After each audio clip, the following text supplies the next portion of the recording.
Treat the stranger in your midst as equal to your citizen. As Jews, we have an obligation towards helping other people and giving tzedakah. Unfortunately, there are so many people in the world who need assistance in different forms that we cannot help everyone. Therefore, we only start by helping small groups of people at a time. Our religion teaches to help others, whether it's your brother or a stranger. But we are conflicted. Who do we help first, our brother or the stranger?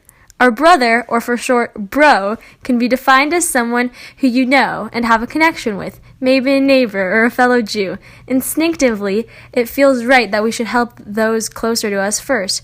But what if people further away from us are in greater need? Aren't they more worthy of assistance?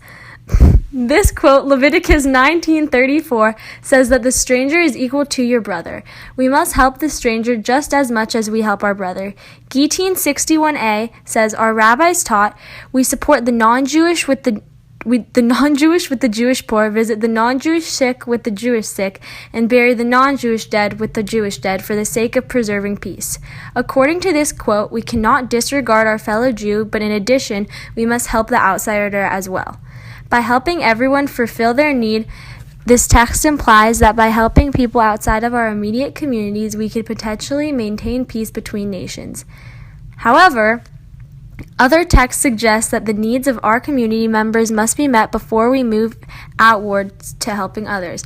Like the Rambam wrote in Mishnah Torah Hilchot Matanot Le'aniyim 7:13, a poor relative takes precedence over all men, the poor of his household before the poor of his city, the poor of his town before the poor of another town, as it says, to your brother, to your poor, and to the needy in your land.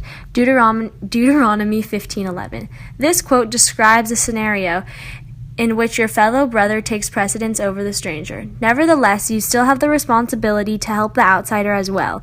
In our experience, a great sense of joy can come from helping someone, whether it is a person whom you have a personal connection with or not. As a Beit Midrash, we served meals to part of the homeless community. The people we helped are both our brothers and the stranger.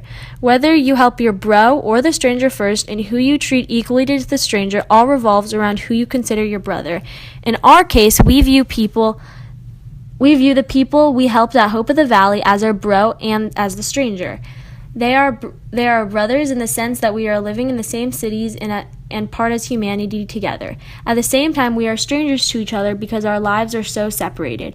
But more importantly, throughout our work, we learn that there is no us and there is no them. To really make change, we must welcome those out of our circle with a positive, friendly attitude in order to achieve brotherhood.